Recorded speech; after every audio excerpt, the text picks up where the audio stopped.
So that's my career. That's where I am now. So from all of this, I wanted to go over the top 10 things that I've learned along the way, since we're next to Dave's building. Number 10, do it yourself. And what I mean by this, I don't mean that you should never delegate, because delegating is good. I mean, if you are capable of looking something up, don't go ask somebody the answer. And in our department, we don't have time to babysit, and no one at Interactive babysits.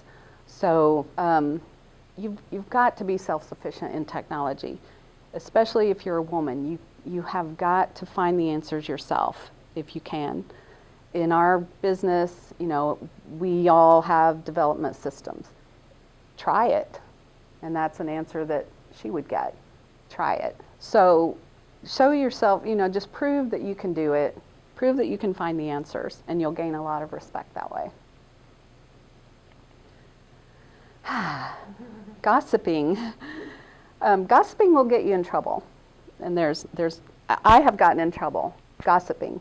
Nothing good will ever come of it. Networking is good, gossiping is not.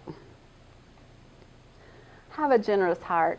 As you get a job and start working, give back to others, whether it's in time, whether it's your favorite charity, give money, but be generous with your time and your money, because, remember when you weren't so lucky, when you didn't have a wonderful job and you were struggling for those French fries or whatever.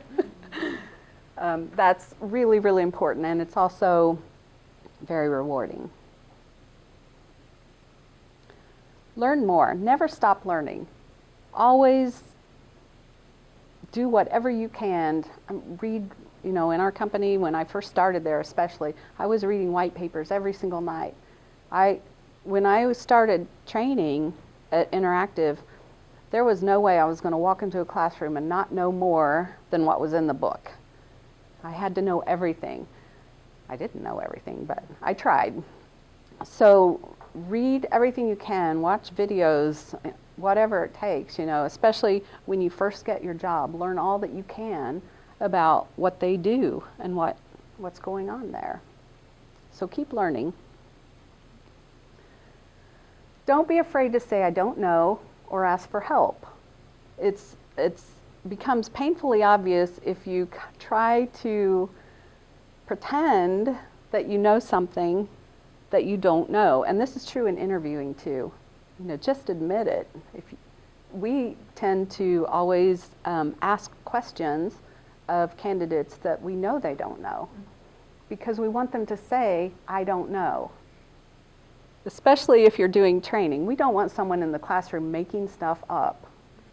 So don't be afraid. People will respect it if you say, I don't know. People will respect you if you ask for help once you've tried to find a solution. Be nice.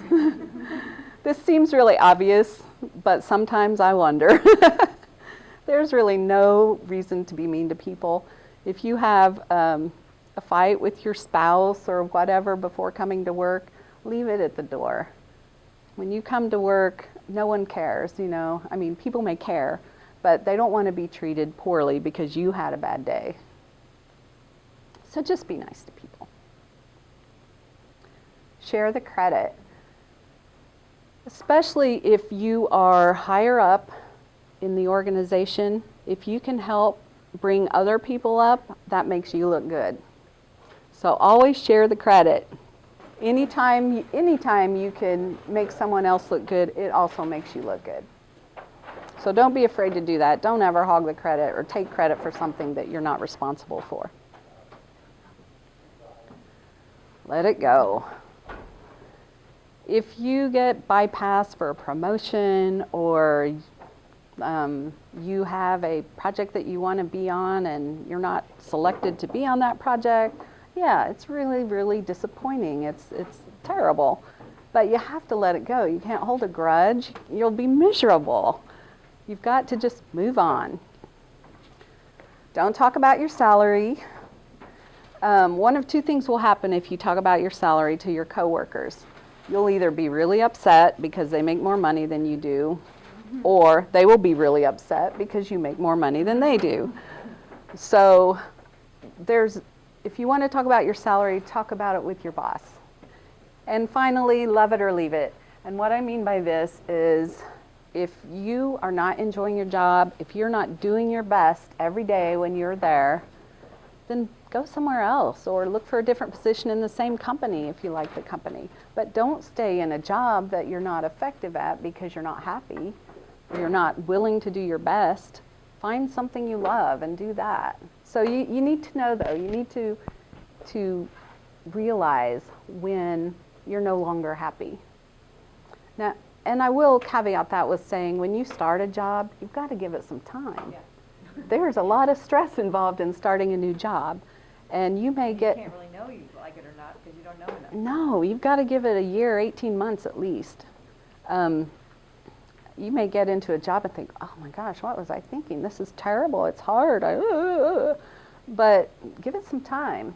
Over 12 months, 18 months, when you really learn what you're doing and start feeling comfortable in your role, then you'll know. Then you'll know if you like it or if you don't like it.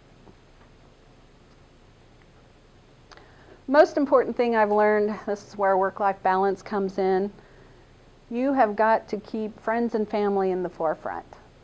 Your job is great, hope you like it, you must like it, but to be honest, it's not going to love you back. It's extremely important to not neglect your family, and it's hard when you're first getting into business out of school, because you want to do your best, you want to show them that you are awesome, and you want to work all night long so you can prove it, and I'm not leaving until the last person's out the door. But your family will always be there for you. Your friends will always be there for you. Your job may not. So friends and family should always come first. Always find time every day to be active. I've seen so many people turn into desk potatoes. The cool thing about Interactive is we have an awesome gym. We have a rock climbing room. So we have no excuse. No one there has any excuse. We have fitness classes. But find something, even if it's a walk in the morning before work. Get some kind of action going. The third thing in work-life balance is find a hobby. Something that you love to do besides work, especially if you're a workaholic. Find something else that you like to do. For me, it's hiking. For my husband, it's skiing. For some people, it's knitting. Whatever it is, find an activity that you enjoy and do that every day. Or, well, I can't go hiking every day, but I can go for a walk every day. And the last thing I would say in regards to work-life balance is make sure that you live an adventurous life and make some memories. Do things that you're proud to do, and make sure that when you are laying on your deathbed that you have some fabulous memories that you can look back and think about.